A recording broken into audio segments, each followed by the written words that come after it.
अखेर तो दिवस उजाडला आणि मी माझ्या यूट्यूब चॅनलला सुरुवात केली. किती वर्षांपासून यूट्यूबची वेवस होती, पण मनात एका कोपऱ्यात असं वाटायचं की आपणही यूट्यूबची सुरुवात करावी, पण हिंमत होत नव्हती. म्हणून मग एक दिवस म्हटलं करून तर बघूया, लोक काय म्हणतील या विचाराने तर मनात भीती होतीच, पण म्हटलं करून बघूया. मग दिवस सकाळी लवकर उठले, तर पूजा केलं, देवपूजा केली आणि छान प्रसन्न केली.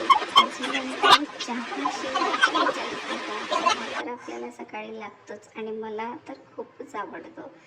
त्याच्यामुळे चहा घेतला आणि मग मुलांचाही दूध वगैरे केलं. त्याच्यानंतर स्वयंपाकाला सुरुवात केली. मग आज काय बनवायचं? आपण तर चांगला मुहूर्त बघून यूट्यूबला तर सुरुवात केली आहे. मग आज 1 मे महाराष्ट्र दिन. महाराष्ट्र दिनाच्या निमित्ताने एक चांगली सुरुवात होते. हा एक आनंद तर मनात होताच, दुसऱ्या बाजूला यूट्यूबचाही आनंद होता. म्हणून काय विशेष करावं जेवणाला, तर मग म्हटलं वरणबट्टी करूया. कारण वरणबट्टी आम्हाला खूप आवडते. कारण मुलांना वरणबट्टी म्हटले की खूप आनंद होतो. त्याच्यासाठी म्हटलं त्यांच्या आवडीचं काहीतरी बनवूया. मग वरणबट्टी बनवली. जेवण बनवताना खूप अडचणी होत होत्या, कारण पहिलाच व्हिडिओ होता. कॅमेरा कसा धरावा, इकडून धरा तिकडून धरा, काही जमत नव्हतं.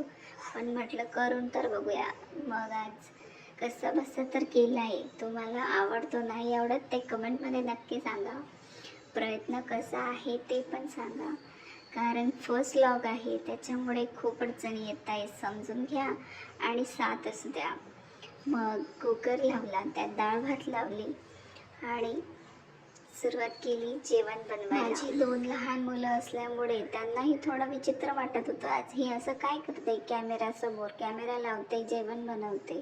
त्यांनाही काही कळत नव्हतं. त्याच्यामुळे त्यांनाही थोडा त्रास होत होता. पण काय करणार, मी ठरवलं होतं तर आज करायचंच आहे तर करायचंच आहे. त्यांनीही मला साथ दिली, सर्वांची साथ लाभली, म्हणून तर मी आज हा व्हिडिओ करू शकते. त्याच्यामुळे माझ्या कुटुंबाला धन्यवाद सांगते या व्हिडिओमधून.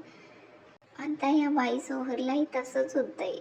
फर्स्ट टाईम व्हॉइस ओव्हर करते, त्याच्यामुळे खूप घाबरते.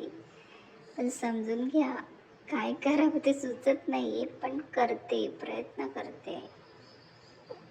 थँक्यू.